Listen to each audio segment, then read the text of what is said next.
Liberals, radicals and conservatives तो एक ऐसा ही ग्रुप जो कि रशिया में एग्जिस्ट करता था, जो कि समाज को बदलना चाहता था, वो था लिबरल्स का ग्रुप। लिबरल्स एक ऐसा नेशन चाहते थे जहाँ पर सभी रिलीजन्स को टॉलरेट किया जाता हो।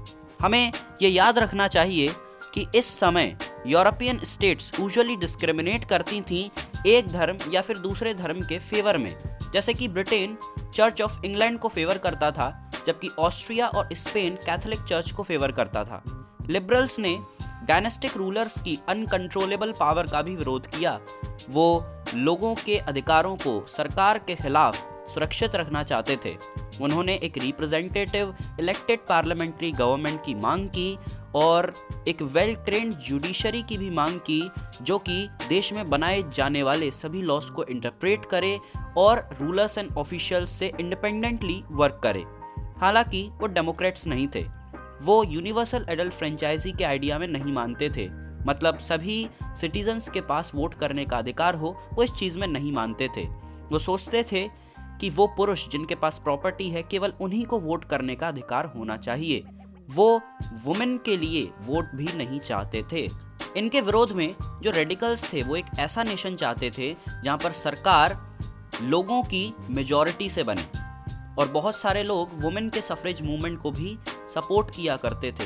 रेडिकल्स जो थे वो ग्रेट लैंड ओनर्स और वेल्दी फैक्ट्री ओनर्स के पास जो प्रिविलेजेस हैं उनका विरोध किया करते थे।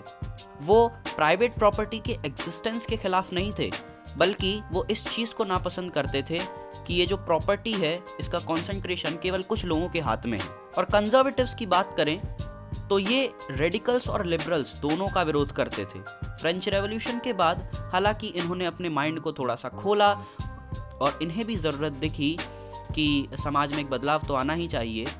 18th सेंचुरी के पहले कंजर्वेटिव्स जो थे वो जनरली किसी भी बदलाव के विचार का विरोध किया करते थे, लेकिन 19th सेंचुरी आते आते उन्होंने एक्सेप्ट किया कि कुछ चेंज तो होना ज़रूरी है, लेकिन वो ये मानते थे कि पास्ट की रिस्पेक्ट करनी चाहिए और ये जो बदलाव हो रहा है इसे एक स्लो प्रोसेस के थ्रू किया जाए। सोशल चेंज के बारे में ऐसे ही जो अलग अलग आइडियाज़ थे वो क्लैश्ड हुए फ्रेंच रेवोल्यूशन के बाद होने वाले सोशल एंड पॉलिटिकल टर्मोइल के दौरान। Industrial society and social change, तो ऐसे जो पॉलिटिकल ट्रेंड्स थे ये साइन थे कि एक नया समय आने वाला है, और ये समय था सोशल एंड इकोनॉमिक चेंजेस का।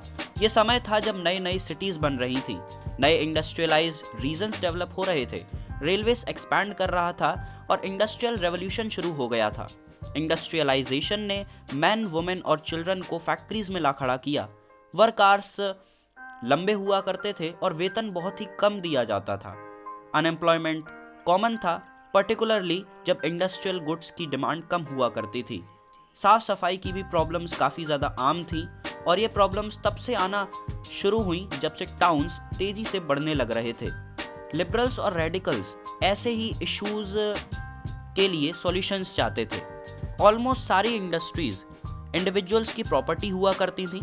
लिबरल्स, रेडिकल्स खुद प्रॉपर्टी ओनर्स हुआ करते थे एंड एम्प्लॉयर्स से। चूँकि उन्होंने ट्रेड और इंडस्ट्रियल वेंचर्स के थ्रू पैसा कमा लिया था, तो वो सोचते थे कि कुछ प्रयास किए जाने चाहिए जिससे कि सिटीजन्स एजुकेटेड हो सकें और इकोनॉमी में जो वर्क फोर्स है वो हेल्दी हो सके, जिससे कि कुछ बेनिफिट्स अचीव किए जा सकें।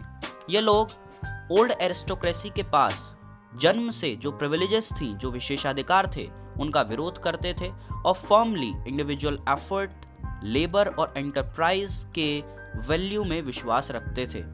ये सोचते थे कि अगर लोग स्वतंत्र हों और अगर गरीब काम कर सके तो सोसाइटीज़ डेवलप करेंगी।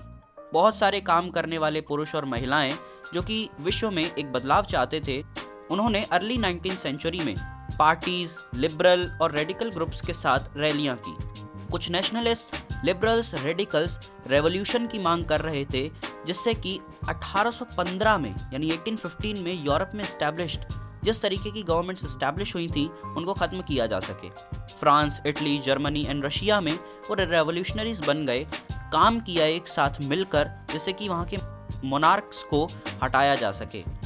नेशनलिस्ट्स ने रेवोल्यूशंस की बात की जो कि ऐसे नेशंस बनाए जहाँ पर सभी सिटीजन्स के पास इक्वल राइट्स हों, 1815 के बाद गिउसेप्पे मज़ीनी एक इटालियन नेशनलिस्ट, उन्होंने दूसरों के साथ योजनाएं बनाई जिससे कि ऐसे ही स्टेट ऑफ अफेयर्स को इटली में भी अचीव किया जा सके।